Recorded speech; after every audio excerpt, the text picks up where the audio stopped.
Nous sommes aujourd'hui le lundi 7 juillet 2014. Il est 17h07. Alors, je retrouve l'usage, mais certainement pendant un temps très limité, de l'enregistrement direct via YouTube, via l'ordinateur.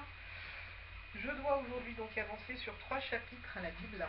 J'en suis arrivée au livre 2 Rois et je dois lire le 4, 5, 6e chapitre. Voilà. Donc, à partir de demain et les jours suivants, j'enregistrerai à partir de mon mobile et j'essaierai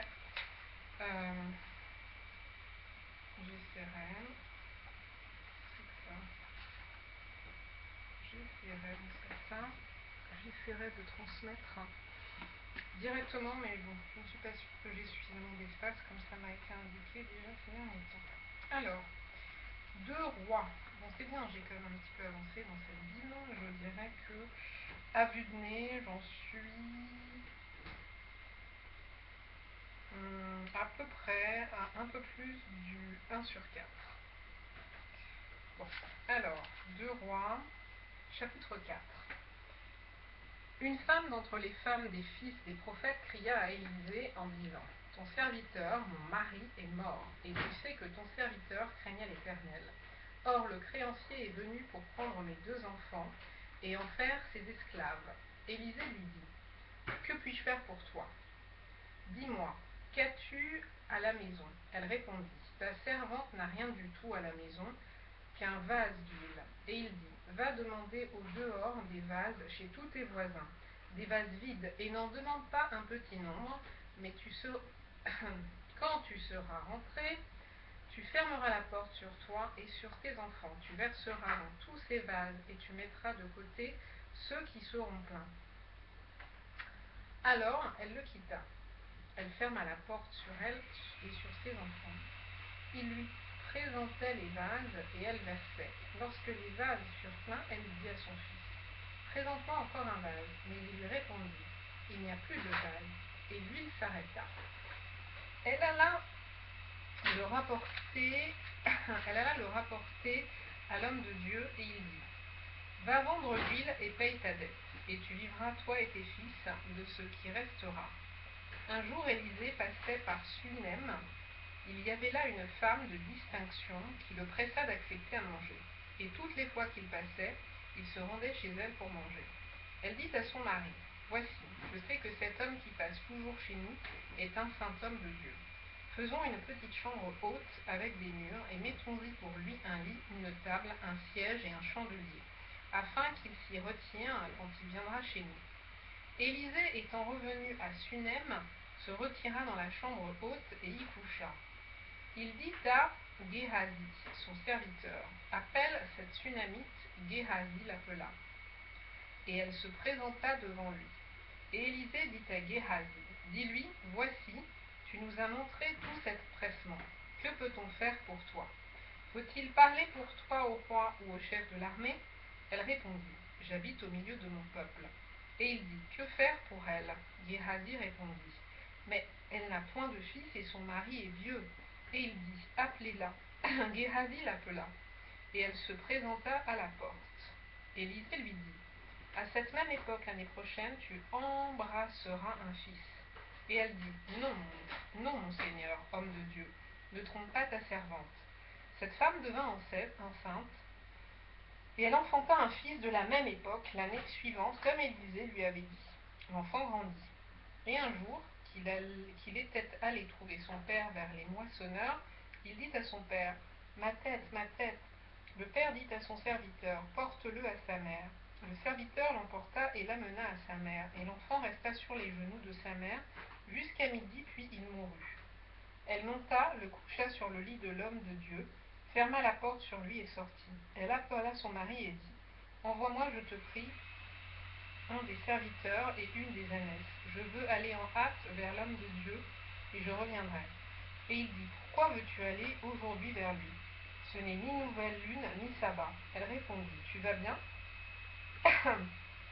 Non, elle répondit : tout va bien. Puis elle fit sceller l'ânesse et dit à son serviteur : Mène et pars, ne m'arrête pas en route sans que je te le dise. » Elle partit donc et se rendit vers l'homme de Dieu sur la montagne du Carmel.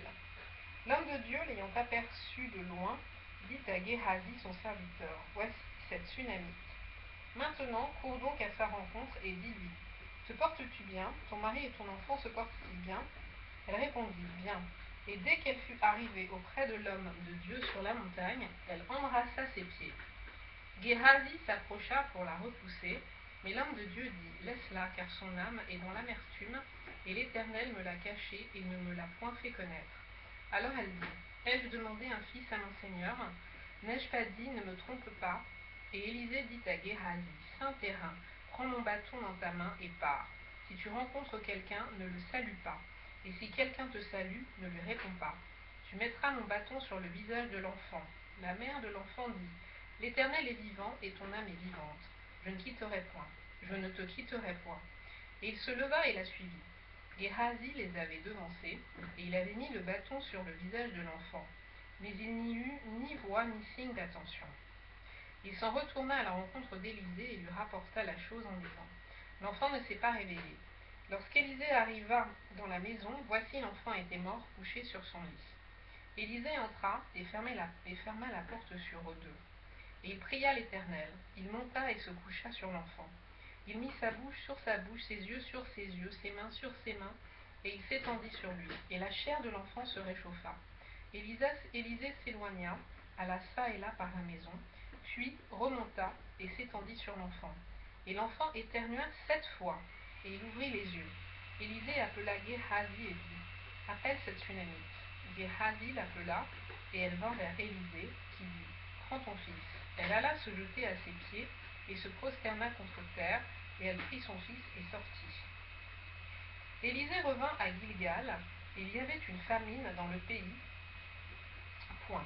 Comme les fils des prophètes étaient assis devant lui, il dit à son serviteur, « Mets le grand pot et fais cuire un potage pour les fils des prophètes. » L'un d'eux sortit dans les champs pour cueillir des herbes. Il trouva de la vigne sauvage, et il y cueillit des coloquintes sauvages, plein son vêtement. Quand il rentra, il les coupa en morceaux dans le pot où était le potage, car on ne les connaissait pas. On servit à manger à ces hommes, mais dès qu'ils eurent mangé du potage, ils s'écrièrent, « La mort est dans le pot, l'homme de Dieu. » Non, la mort est dans le pot, homme de Dieu. Et ils ne purent manger. Élisée dit, « Prenez de la farine. » Il en jeta dans le pot, et dit, « Sers à ces gens et qu'ils mangent. » Et il n'y avait plus rien de mauvais dans le pot. Un homme arriva de Baal-Shalisha. Il apporta du pain, des prémices à l'homme de Dieu, 20 pains d'orge et des épis nouveaux dans son sac. Élisée dit, « Donne à ces gens et qu'ils mangent. » Point. Son serviteur répondit, « Comment pourrais-je en donner à 100 personnes ?» Mais Élisée dit, « Donne à ces gens et qu'ils mangent, car ainsi parle l'Éternel. On mangera et on en aura de reste. » Il mit alors les pains devant eux, et ils mangèrent et en eurent de reste, selon la parole de l'Éternel. Chapitre 5. Nahaman, chef de l'armée du roi de Syrie, jouissait de la faveur de son maître et d'une grande considération, car c'était par lui que l'Éternel avait délivré les Syriens. Mais cet homme fort et vaillant était lépreux. Or les Syriens étaient sortis par troupes, et ils avaient emmené captive une petite fille du pays d'Israël, qui était au service de la femme de Nahaman. Et elle dit à sa maîtresse, « Oh, si mon Seigneur était auprès du prophète qui est à Samarie, le prophète le guérirait de sa lèpre. » Nahaman alla dire à son maître, « La jeune fille du pays d'Israël a parlé de telle et telle manière. » Et le roi de Syrie dit, « Va, rends-toi à Samarie, et j'enverrai une lettre au roi d'Israël. » Il partit, prenant avec lui 10 talents d'argent, 6000 cycles d'or et 10 vêtements de rechange. Il porta au roi d'Israël la lettre, où il était dit, « Maintenant, quand cette lettre te sera parvenue, tu sauras que je t'envoie Nahaman, mon serviteur, afin que tu le guérisses de sa lèpre. » Après avoir lu la lettre, le roi d'Israël déchira ses vêtements et dit, « Suis-je un Dieu pour faire mourir et pour faire vivre, qu'il s'adresse à moi afin que je guérisse un homme de sa lèpre? Sachez donc et qu'il cherche une occasion de dispute avec moi. Lorsqu'Élisée, homme de Dieu, apprit que le roi d'Israël avait déchiré ses vêtements, il envoya dire au roi: Pourquoi as-tu déchiré tes vêtements? Laisse-le venir à moi, et il saura qu'il y a un prophète en Israël. Naaman vint avec ses chevaux et son char, et il s'arrêta à la porte de la maison d'Élisée. Élisée lui fit dire par un messager: Va et lave-toi 7 fois dans le Jourdain. Ta chair redeviendra saine, et tu seras pur. Naaman fut irrité, et il s'en alla en disant: Voici, je me disais, il sortira vers moi, il se présentera lui-même, il invoquera le nom de l'Éternel son Dieu, il agitera sa main sur la place et guérira le lépreux. Les fleuves de Damas, l'Abana et le Parpar ne valent-ils pas mieux que toutes les eaux d'Israël? Ne pourrais-je pas m'y laver et devenir pur? Et il s'en retournait et partait avec fureur. Mais ses serviteurs s'approchèrent pour lui parler. Ils dirent: Mon père, si le prophète t'eût demandé quelque chose de difficile, ne l'aurais-tu pas fait? Combien plus dois-tu faire ce qu'il a dit? Lave-toi et tu seras pur.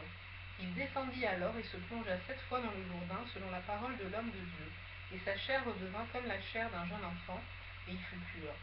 Naaman retourna vers l'homme de Dieu avec toute la suite. Lorsqu'il fut arrivé, il se présenta devant lui et dit: Voici, je reconnais qu'il n'y a point de Dieu sur toute la terre, si ce n'est en Israël. Et maintenant, accepte, je te prie, un présent de la part de ton serviteur. Élisée répondit: L'Éternel, dont je suis le serviteur, est vivant. Je n'accepterai pas Naaman. Quoi? Je n'accepterai pas. Point. Naaman le pressa d'accepter, mais il refusa. Alors Naaman dit: Puisque tu refuses, permets que l'on donne de la terre à ton serviteur, une charge de 2 mulets, car ton serviteur ne veut plus offrir à d'autres dieux, ni holocauste ni sacrifice. Il n'en offrira qu'à l'Éternel. Voici toutefois ce que je prie, l'Éternel de pardonner à ton serviteur. Quand mon maître entre dans la maison de Rimon pour s'y prosterner et qu'il s'appuie sur ma main, je me prosterne aussi dans la maison de Rimon. Veuille l'Éternel pardonner à ton serviteur lorsque je me prosternerai dans la maison de Rimon. Point d'exclamation. Élisée lui dit: Va en paix. Lorsque Naaman eut quitté Élisée et qu'il fut à une certaine distance, Géhazi, serviteur d'Élisée, homme de Dieu, dit en lui-même: Voici mon maître a ménagé Naaman, ce Syrien, en n'acceptant pas de sa main ce qu'il avait apporté. L'Éternel est vivant, je vais courir après lui, et j'en obtiendrai quelque chose. Et Géhazi courut après Naaman. Naaman, le voyant courir après lui, descendit de son char pour aller à sa rencontre et dit: Tout va-t-il bien? Il répondit: Tout va bien. Mon maître m'envoie te dire: Voici, il vient d'arriver chez moi 2 jeunes gens de la montagne d'Éphraïm, d'entre les fils des prophètes. Donne pour eux, je te prie, un talent d'argent et 2 vêtements de rechange. Naaman dit: Consens à prendre 2 talents. Il le pressa et il serra 2 talents d'argent dans 2 sacs, donna 2 habits de rechange et les fit porter devant Géhazi par 2 de ses serviteurs. Arrivé à la colline, Géhazi les prit de leurs mains et les déposa dans la maison. Et il renvoya ces gens qui partirent. Puis il alla se présenter à son maître. Élisée lui dit: D'où viens-tu, Géhazi? Il répondit: Ton serviteur n'est allé ni d'un côté ni d'un autre. Mais Élisée lui dit: Mon esprit n'était pas absent lorsque cet homme a quitté son char pour venir à ta rencontre. Est-ce le temps de prendre de l'argent et de prendre des vêtements, puis des oliviers, des vignes, des brebis, des bœufs, des serviteurs et des servantes? La lèpre de Naaman s'attachera à toi et à ta postérité pour toujours. Et Géhazi sortit de la présence d'Élisée avec une lèpre comme la neige. Chapitre 6. Les fils des prophètes dirent à Élisée. Je reprends. Les fils des prophètes dirent à Élisée: Voici le lieu où nous sommes assis devant toi était trop étroit pour nous. Allons jusqu'au Jourdain. Nous prendrons là chacun une poutre, et nous nous y ferons un lieu d'habitation. Élisée répondit: Allez. Et l'un d'eux dit: Consens à venir avec tes serviteurs. Il répondit: J'irai. Il partit donc avec eux. Arrivé au Jourdain, ils coupèrent du bois, et comme l'un d'eux abattait une poutre, le feu tomba dans l'eau. Il s'écria: Ah, mon Seigneur, il était emprunté. L'homme de Dieu dit: Où est-il tombé? Et il lui montra la place. Alors Élisée coupa un morceau de bois, le jeta à la même place, et fit surnager le fer. Puis il dit, enlève-le, et il avança la main et le prit. Le roi de Syrie était en guerre avec Israël, et dans un conseil qu'il tint avec les serviteurs, il dit, mon camp sera dans un tel lieu. Mais l'homme de Dieu fit dire au roi d'Israël, garde-toi de passer dans ce lieu, car les Syriens y descendent. Et le roi d'Israël envoya des gens pour s'y tenir en observation vers le lieu que lui avait mentionné et signalé l'homme de Dieu. Cela arriva non pas une fois ni deux fois. Le roi de Syrie en eut le cœur agité. Il appela ses serviteurs et leur dit, ne voulez-vous pas me déclarer lequel de nous est pour le roi d'Israël? L'un de ses serviteurs répondit, personne. Ô roi mon Seigneur, mais Élisée, le prophète qui est en Israël, rapporte au roi d'Israël les paroles que tu prononces dans ta chambre à coucher. Et le roi dit, allez et voyez où il est, et je le ferai prendre. On vint lui dire, voici, il est à Dothan. Il y envoya des chevaux, des chars et une forte troupe qui arrivèrent de nuit et qui enveloppèrent la ville. Le serviteur de l'homme de Dieu se leva de bon matin et sortit. Et voici une troupe entourait la ville avec des chevaux et des chars. Et le serviteur dit à l'homme de Dieu, ah mon Seigneur, comment ferons-nous? Il répondit, ne crains point, car ceux qui sont avec nous sont en plus grand nombre que ceux qui sont avec eux. Élisée pria et dit, Éternel, ouvre ses yeux pour qu'il voie. Et l'Éternel ouvrit les yeux du serviteur qui vit la montagne pleine de chevaux et de chars de feu autour d'Élisée. Les Syriens descendirent vers Élisée. Point. Il adressa alors cette prière à l'Éternel, daigne frapper d'aveuglement cette nation. Et l'Éternel les frappa d'aveuglement selon la parole d'Élisée. Élisée leur dit, ce n'est pas ici le chemin, et ce n'est pas ici la ville. Suivez-moi, et je vous conduirai vers l'homme que vous cherchez. Et il les conduisit à Samarie. Lorsqu'il fut rentré dans Samarie, Élisée dit, Éternel, ouvre les yeux de ces gens, pour qu'ils voient. Et l'Éternel ouvrit leurs yeux, et ils virent qu'ils étaient au milieu de Samarie. Le roi d'Israël, en les voyant, dit à Élisée, frapperai-je, mon père? Tu ne frapperas point, répondit Élisée. Est-ce que tu frappes ceux que tu fais prisonniers avec ton épée et avec ton arc? Donne-leur du pain et de l'eau, afin qu'ils mangent et boivent, et qu'ils s'en aillent ensuite vers leur maître. Le roi d'Israël leur fit servir un grand repas, et ils mangèrent et burent. Puis il les renvoya. Et ils s'en allèrent vers leur maître, et les troupes des Syriens ne revinrent plus sur le territoire d'Israël. Après cela, Ben-Hadad, roi de Syrie, ayant assemblé toute son armée, monta et assiégea Samarie.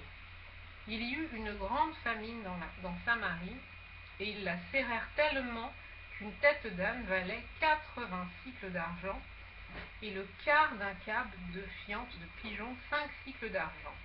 Et comme le roi passait sur la muraille, une femme lui cria, « Sauve-moi, ô roi mon Seigneur !» Il répondit, « Si l'Éternel ne te sauve pas, avec quoi te sauverai-je? Avec le produit de l'air ou du pressoir. » Et le roi lui dit, « Qu'as-tu » Elle répondit, « Cette femme-là m'a dit, donne ton fils, nous le mangerons. Aujourd'hui et demain, nous mangerons mon fils. Nous avons fait cuire mon fils et nous l'avons mangé. Et le jour suivant, je lui ai donné. Et le jour suivant, je lui ai dit, donne ton fils et nous le mangerons. Mais elle a caché son fils. Lorsque le roi entendit les paroles de cette femme, il déchira ses vêtements en passant sur la muraille. Et le peuple vit en dedans un sac sur son corps. Oh là là!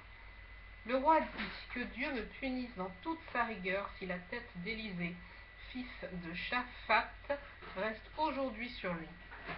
Or Élisée était assis dans sa maison, et les anciens étaient assis auprès de lui. Le roi envoya quelqu'un devant lui, mais avant que le messager fût arrivé, Élisée dit aux anciens, « Voyez-vous que ce fils d'assassin envoie quelqu'un pour m'ôter la tête? Écoutez, quand le messager viendra, fermez la porte, et repoussez-le avec la porte. Le bruit des pas de son maître ne se fait-il pas entendre derrière lui? » Il leur parlait encore, et déjà le messager était descendu vers lui, et disait, « Voici, ce mal vient de l'Éternel. Qu'ai-je à espérer encore de l'Éternel ?» On va s'arrêter là, parce que là, c'est un peu trop. Et ça fait 3 de toute façon.